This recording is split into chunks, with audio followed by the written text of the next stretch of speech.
अरे खजूली बवाल, तुम्हारे साथ तो बहुत गलत हो गया। और तुम्हारे पतलून का नारा काट दिए मोटा भाई, तो बहुत गलत काम कर दिए। अब तुम दिल्ली के मालिक नहीं रह गए बेटा, दिल्ली के किराहा कुत्ता हो गए। तुमको कोई पूछने वाला नहीं बचा। जैसे जैसा तनिका भर तुम हरकत की हो, जितने दिल्ली के सरकारी कर्मचारी हैं, चाहे वो केंद्र के हों चाहे स्टेट के हों, तुमको तो कुत्ता बना देंगे बेटा। ऐसा ऐसे तुम्हारा गलत समय बताओ, पप्पुआ भी तुम्हारा साथ नहीं दिया। खजूली, अब नागिन डांस करने से कोनो फायदा नहीं है बेटा। अब तुम समर्थन दियो ना दियो, वापस ले लियो, जौन तुम्हारी मर्जी तौन कह डारो, कुछ करने लायक नहीं बचे। ये तो वह हाल हो गई कि मतलब ब्याह हो गया, हथियार है ये नहीं है, सुहाग रात में कैसे जाओगे? हाँ खजूली, बोलो कुछ। बहुत उड़ उड़ काटे हो तुम, और तुम्हारा पखना छपक गया मोटा भाई। खैर गलत तो तुम्हारे साथ बहुत हो गया है, लेकिन अब क्या ही करें भैया, तुम्हारे दिन पूरे हो गए थे ना, तो तुम्हारे साथ ये सब होना बहुत जरूरी हो गया था।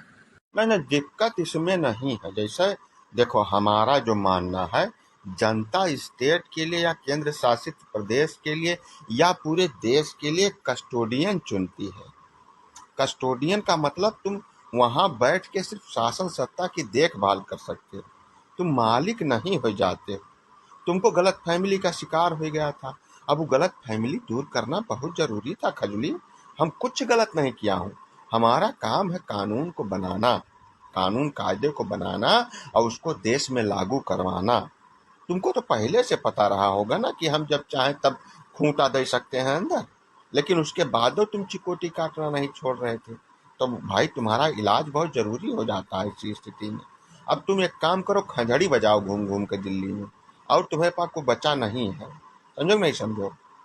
एक आम आदमी, शरीफ आदमी के साथ अत्याचार कर रहे हो तुमको भगवान भी नहीं माफ करेगा, इतना जान लो मोटा भाई। इतना गलत हमारे साथ हुआ है, हमको शासन नहीं चलाने दिया जा रहा है, सरकार बहुमत से बनाने के बाद भी हमको सुकून से शासन नहीं करने दिया जा रहा है। आम आदमी हूँ, समझो, आम आदमी हूँ, और इसके लिए हम आंदोलन करूंगा पूरे देश के अंदर, सबको इकट्ठा करूंगा, सबसे समर्थन मांगूंगा, और हम जौन नहीं तौन कह डारूंगा। जब ससुर फटीचर, तुम्हारी हवा नहीं बंद किए हैं बेटा आगे पीछे से। तुम हवा खोल सकते हो, हवा ले सकते हो, जिंदा रह सकते हो। आम आदमी बोल के ससुर तुम 45-50 करोड़ रुपए का मकबरा बनवा लिए, आम आदमी बने घूम रहे हो। का बोला था रे तुम? है तुमको गाड़ी नहीं चाहिए, सुरक्षा नहीं चाहिए, हई नहीं चाहिए, हऊ नहीं चाहिए, साले 50 करोड़ रुपए का बिल्डिंग बनवा के उसमें घुसर के बैठे हो, और के बाद नौटंकी पेल रहे हो। ऐसा है, जितना तुमको समर्थन मांगना था, जौन नौटंकी करनी थी, वो सब नाच भांगड़ा तुम कर चुका है पिछला 6 महीना में। अब तुम्हारे पास कुछ करने के लिए अगर होता, तो तुम शांति से थोड़ा बैठता। ऐसा जाओ, तुम्हारे नाक में नकेल पड़ गई है, अब उस नकेल की वजह से तुमको पकड़ना, काबू में करना आसान हो जाएगा, जानो। अब इससे कोनो फायदा नहीं, जो दल्ला पीछे खड़ा है, टिकट दलाल, इसको भी समझा दो इस चीज को। ये एक परिवार की पार्टी, एक परिवार की पार्टी, एक परिवार की पार्टी, बिना सांस लिए ससुरा बहुत देर तक बोला रहा है, 2-4 घंटा तक। अब आखिर में एक परिवार की पार्टी खुदे बना के तुम बैठ गए ससुर। है न कौनो उसका विधान है, न नियम है, न कानून है, न कौनो उसके पास कौनो विचारधारा ही नहीं है। क्या बात कर दें इस बारे में? जाओ पप्पुआ को भी साथ ले लो, और तीनों बैठ कर मजीरा बजाओ दिल्ली में बैठ कर, और कौनो काम तुम्हारे पास बचा है नहीं। अरे भैया, हम मर जाएंगे, हमको सुकून से जीने दो भैया। हैं ऐसा, जैसा एक दो स्टेट में हम कौनो तरीके से रगड़ घस के दारू वारू का घोटाला कई के रुपया पैसा यार वार कई के सरकार बना लिया है, तो सुकून से हमको जीने दो। काहे मारे डाल रहे हो तुम लोग?